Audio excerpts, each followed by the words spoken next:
Assalamualaikum warahmatullahi wabarakatuh. Saya Rahmat Elisha, mahasiswa dari Fakultas Ekonomi Prodi Manajemen C. Di sini saya ingin menerangkan tentang sumber-sumber hukum Islam. Untuk sebelumnya, saya mohon maaf yang sebesar-besarnya kepada Bapak Ghazali Saroni SAGMM karena ketelatan dalam pengumpulan tugas ini. Nah, mari kita kembali lagi ke topik sumber hukum Islam. Hukum Islam bukan hanya sebuah teori saja, namun adalah sebuah aturan-aturan untuk diterapkan di dalam kehidupan sehari-hari manusia. Karena banyak ditemui permasalahan-permasalahan umumnya dalam bidang agama yang sering kali membuat pemikiran umat muslim yang cenderung kepada perbedaan. Untuk itulah diperlukan sumber hukum Islam sebagai solusinya. Dan sumber hukum Islam ini terbagi menjadi 4. 1. Al-Quran. Sumber hukum Al-Quran yang pertama maksudnya sumber hukum Islam yang pertama adalah Al-Quran.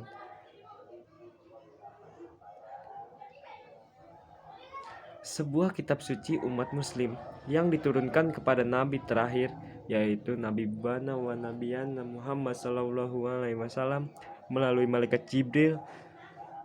Al-Quran memuat kandungan-kandungan yang berisi perintah, larangan, anjuran, kisah Islam, ketentuan, hikmah, dan sebagainya.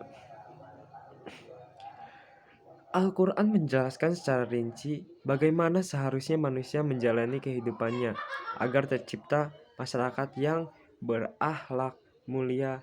Maka dari itulah ayat-ayat Al-Quran menjadi landasan utama untuk menerapkan suatu syariat.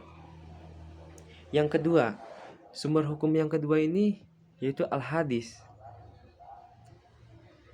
Al-Hadis yakni segala sesuatu yang berlandasan pada Rasulullah SAW, baik berupa perkataan, perilaku, diamnya beliau di dalam Al-Hadis, terkadang aturan-aturan yang merinci segala aturan yang masih global dalam Al-Quran.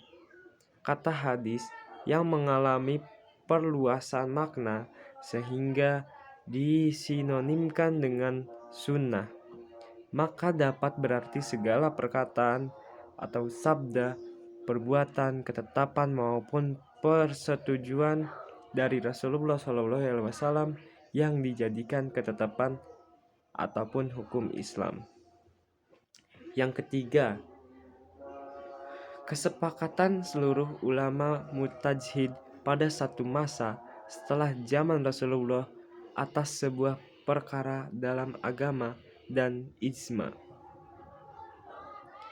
yang dapat dipertanggungjawabkan adalah terjadi di zaman sahabat tabi'in atau setelah sahabat, dan tabi'ut tabi'in setelah tabi'in, karena setelah zaman mereka para ulama telah berpencar dan jumlahnya banyak dan perselisihan makin banyak sehingga tak dapat dipastikan bahwa semua ulama telah bersepakat.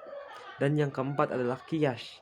Sumber hukum Islam yang keempat adalah Al-Quran, Al-Hadis, dan ijma adalah qiyas.